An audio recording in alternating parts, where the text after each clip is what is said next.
All right, man. Let's talk about the Suns owner Robert Sarver real quick. Apparently, he got a 1 year ban, and a lot of people inside the organization feel like he should have got he should have lost his team, and I gotta agree. But when the good old boy club wants you in the good old boy club, it ain't nothing you can do about it. Now, um, a lot of people in the NBA swore that the NBA was so above the National Football League when it came to this criticism of racism and um, this type of this type of behavior from the owners. They thought it was so different from from the NFL, and it's no difference. I mean, some NBA team owners, I know the Saints own the Pelicans. The Gail Benson, she owned the Saints and the Pelicans. You know, and it's no different. The only difference it is, real quick, is that the NFL, NBA do a better way of embracing hip hop to cover their steps. And the NBA Players Union is stronger than them. But it don't mean it don't exist. It's the same thing. It's the same people. The NBA got one minority owner, one black owner. That's Michael Jordan. The NFL has one minority owner. That's Shad Khan, not black, but come on. And they couldn't deny Michael Jordan getting the team because what he did for the league. So think about that for a minute. You know, NBA fans swear that, oh, this is why I support the NBA and I don't support the NFL. It's, you see right here, all the NBA do is dress up their racism a lot more than the NFL. And between the products, the NFL is superior even with all the rule changes. The NBA is a terrible product. It really is. It's a terrible product. You talking about closer to organic? It's the NFL, and that's still that's still a ways away. The NBA is just a fixed basketball. It's a fixed league, in my opinion. This is my opinion. Phoenix Suns and Mercury owner Robert Sarver suspended by the NBA for 1 year and fined $10 million. That's pocket change for him. The NBA on Tuesday announced 1 year suspension and $10 million fine for Phoenix Suns and Mercury owner Robert Sarver following a lengthy independent investigation in workplace misconduct allegations. Sarver will work with the NBA to appoint an interim governor to oversee the Suns in this absence. ESPN Baxter Holmes reports. The league launched the investigation in Sarver following a November 2001 article published by Holmes, whose interview with more than 70 current and former Suns employees revealed a history of alleged racially insensitive language, misogynistic behavior, other hostile workplace misconduct. So Baxter Holmes, he basically did an investigation. He is ESPN worker. He just couldn't pay him off? I guess not.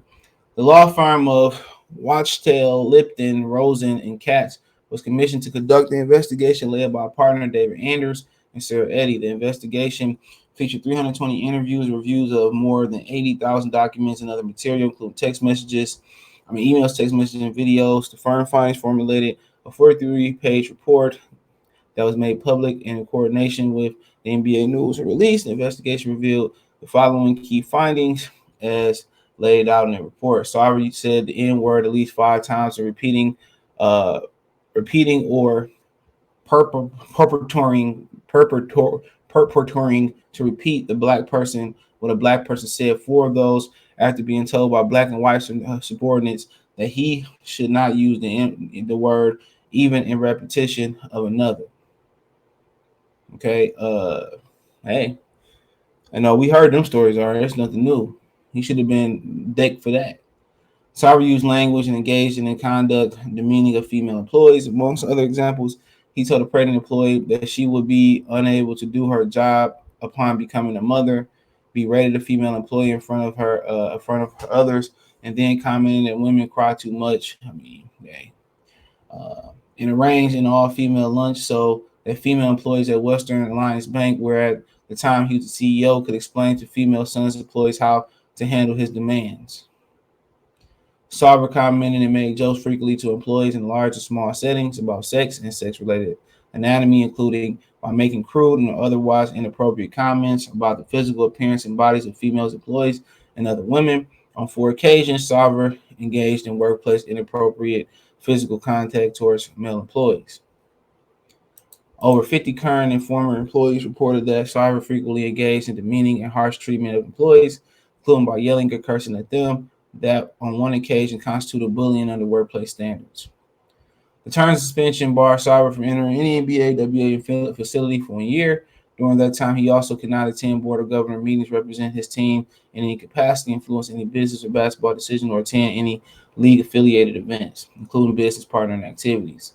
Quote, the statement and conduct describes in the findings of the independent investigation and troubling and disappointing. NBA Commissioner Albert Silver said in a statement, quote, we believe the outcome is the right one. It's not taking in all accounts and all the facts, circumstances, and context brought to the light by a comprehensive investigation of the 18-year period in our commitment to upholding proper standards in the workplace, NBA workplace. Regardless of the position, power, and intent, we all need to recognize the coercive and hurtful impact of racially insensitive and demeaning language and behavior.